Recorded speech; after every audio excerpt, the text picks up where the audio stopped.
Memperkenalkan, nama saya Reni Devriana Manifani, NIM 102 2021 0122.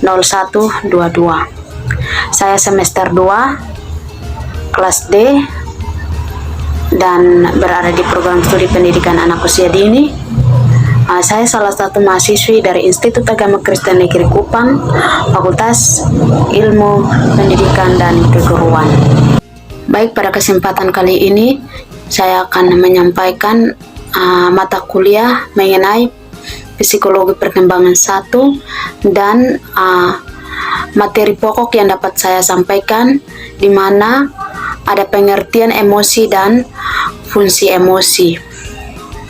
Perkembangan emosi atau teori emosi 2 faktor. Regulasi emosi, kecerdasan emosi, dan implikasi perkembangan emosi di dalam dunia pendidikan. Yang pertama, pengertian emosi. Emosi adalah perasaan yang ada pada manusia dan hasil dari tidak membalas seseorang terhadap seseorang dalam suatu perkara, pengalaman dan peristiwa yang berlaku.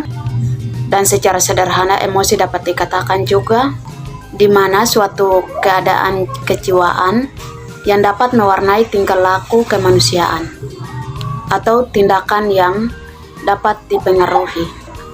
Emosi juga dapat diartikan bahwa sebagai suatu prediksi psikologi atau reaksi psikologi yang dapat ditampilkan dalam bentuk proses tingkah laku, yang dimana terdiri atas gembira, bahagia, sedih, berani, takut, marah, muak atau terharu, dan sejenis lainnya. Emosi dapat dikatakan sebagai sesuatu pengalaman secara subjektif yang dapat dilihat dari reaksi atau wajah dan tubuh seseorang. Contoh emosi terbagi atas 2 contoh, yaitu emosi positif, di mana terdapat di dalamnya ada gembira, sayang, cinta, dan tenang. Emosi negatif yang terdiri dari cemburu, sedih, marah, dan membenci. Fungsi emosi, di mana fungsi emosi sangat berguna karena dapat memotivasikan orang untuk terlibat dalam tindakan-tindakan tersebut. Tindakan yang penting agar dapat bertahan adalah tindakan-tindakan hidup yang sebenarnya, di mana yang terdiri dari 4 fungsi emosi. Yang pertama, emosi adalah pembangkit energi, karena tanpa emosi kita tidak akan sadar atau mati.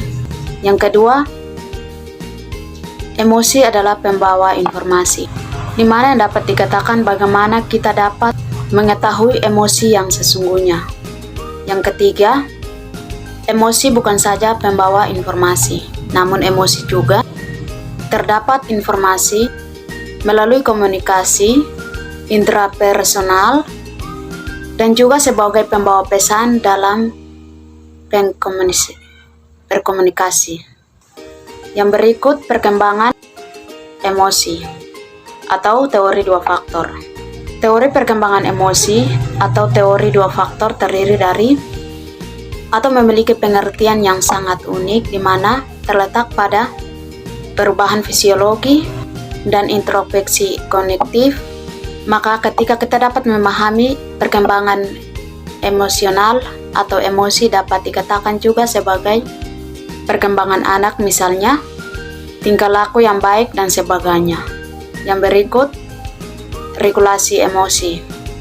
Menurut Ken pada tahun 2016 mengatakan bahwa regulasi emosi adalah proses seseorang atau melalui individu dalam mengatur perubahan atau merubah diri seseorang melalui emosi.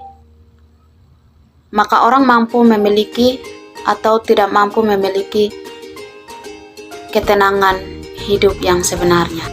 Karena bagi orang yang ingin menguasai emosi, harus dapat memiliki tindakan dari batin diri sendiri melalui cara yang baik dan mengontrol diri dengan secara baik mungkin agar emosi tidak meluap pada ketekanan-ketekanan batin.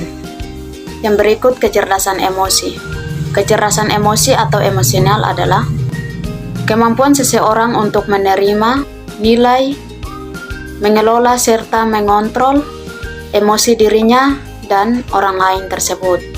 Emosi pembangunan kecerdasan anak yang terdiri dari yang pertama, teladan emosi bagi anak. Yang kedua, kenalan ragam jenis emosi bagi anak.